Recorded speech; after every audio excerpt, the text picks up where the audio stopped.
Good morning, Rockets fans. Today we're going to be talking about Rockets versus the Kings the other day. What I have to say in regards to the game is that we battled hard. We battled hard. We definitely gave a couple of late game pushes. So there's definitely not a lack of effort on our side. We definitely battled hard. I want to say welcome back, Tari Eason. He was out for a while. We're not healthy, and we got to get back right in order to make this push in the next part right before the All-Star break. Rockets, don't feel bad about this loss. The Sacramento Kings, they match up very favorably, if I said that right. They match up really well against us.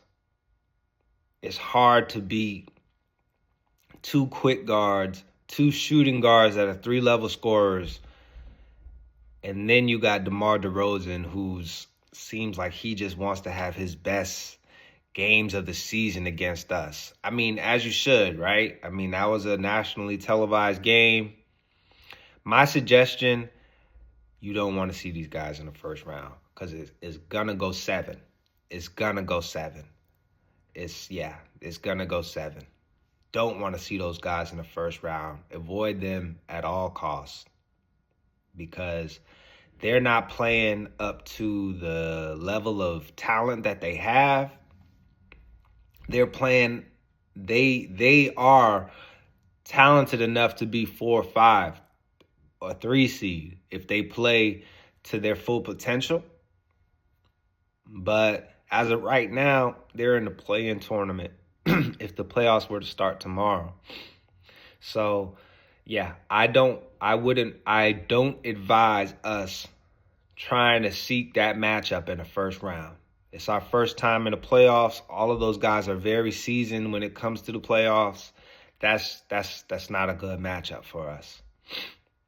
But let's skip again to the third quarter. We did a great job fighting back throughout the entirety of the game. But in the third quarter, we started to make a run. They had their biggest lead at 16. And in the third quarter, we started to slowly claw back into it. So it's a good job for the Rockets. I love the way that we chip away at leads. I love the way that no matter what seems like the lead is, if they're up 20, if they're up 15, if they're up 10, we're going to still have that level of tenacity and focus. And that's just a credit to the coaching staff because they keep the players locked in, focused, ready to give their best effort each and every night, no matter what the deficit is. So great job on the coaching staff for that. In the fourth quarter, Amen Thompson had a great play on defense in order to take the lead. As a matter of fact, he's the player of the game. Whenever he's starting, they said that we're 9-1. After this game, it would be 9-2. But Amen Thompson brings a different level of intensity. He brings a lot of versatility to the team whenever he's starting. I would like him to play onto DeMar DeRozan next time that we play them and see what's the adjustment, because again, DeMar DeRozan has some of the better games of his career against us. This night being a great example of that.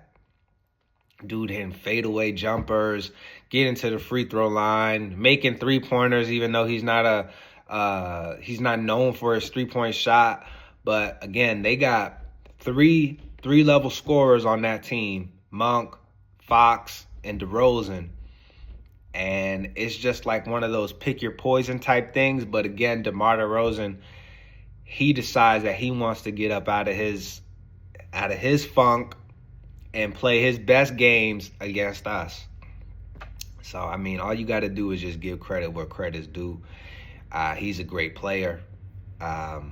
But I would like to see Amen guard DeRozan instead of having a smaller Aaron Holiday guarding DeRozan, because then he's just able to rise, and shoot over Holiday. And then he's great at drawing fouls, so he's able to rack up the foul calls on Dillon Brooks.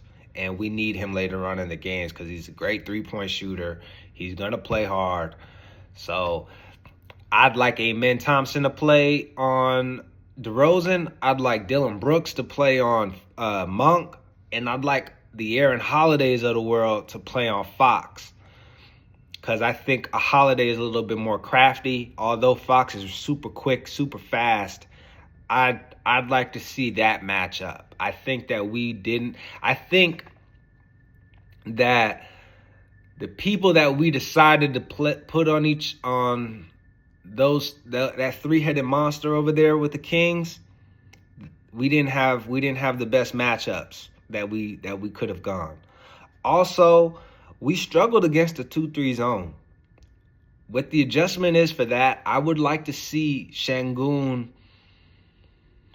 maybe an Amen Thompson of the world, be able to set the pick. I know that we like him in that dunker's position, but if we're going to set up the pick and roll with Sengun, we're taking away from the weakness of the 2-3 zone, which is right there in the middle. So if they have the 2-3 zone extended and they have the two guard sets, Fox and Monk, all the way at the three-point line, we need to have somebody camp right there in the free throw line, at the free throw line or the free throw line extended. And then we're able to get into our set. We're able to create some level of offense there. But as long as we have Sengun setting that pick, then we're going to struggle against the 2-3 zone. So we should make some adjustments. And this is another example of when we miss Jabari, right? Because Jabari is great at that mid-range jumper. He's known to sit right there in the weakness of the 2-3 zone. And then you also have Sengun that's able to run that pick and roll. So we definitely missed Jabari tonight. And finally, at the end of the game, this was a horrible call on Dillon Brooks. I mean, the refs, y'all can't decide the end of the game. That's a call that you make in the first quarter. That's a call that you make in the first half. I mean, and even as late as the fourth quarter and the beginning of the fourth quarter. But at the end of the game, you know it's going to be super physical. You know that if you're not calling that call throughout the entirety of the game and being consistent with the calls, that's not where you make that call. I mean, we could have. I'm not saying that we want us to win, right? Always give fair calls. And again, to the Rockets, control what you can control, right? You can't control how the refs are going to call it. I mean, they're supposed to be favorable towards the home team. But we definitely need to continue to be physical and make adjustments if the refs are calling that consistently. If they're not letting us be physical throughout the entirety of the game, make adjustments accordingly. But if they are letting us be physical, continue to be physical. I know that we bring a different level of physicality each and every night. But again, man, the refs, they shouldn't have called that game, man. It's the pros, man. You can't be letting the refs decide critical games like that. But if we were going to lose, I'd like it to be against the Kings, because we beat the Memphis Grizzlies that are right under us in the standings. We beat the Denver Nuggets that are right under us in the standings. And if we were going to falter, I'd love it to be against the Kings. But we still put forth a great effort.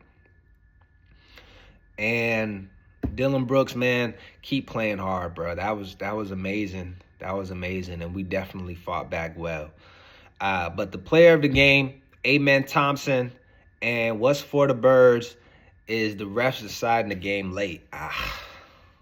I mean, that we had a steal. We had an opportunity. I think if the refs would have let that play out, man, there would have been a jump in the ratings. We would have loved to see that battle. I mean, we couldn't guard DeMar DeRozan the entire night. So he probably would have gone down on the other side of the court and made some critical shot. But dang, man, you could have gave us that ball. You could have gave us that that play and let us be able to decide it. To let the players decide who wins the game instead of letting the refs decide who wins the game. That was. Come on, refs, y'all gotta do better. But next game is against who did we play last night? We played the Trailblazers. The next game is against the Trailblazers. We ended up winning that game. That video coming shortly. Peace, y'all. I'm Trent is famous. Ooh, I'm Trent is famous.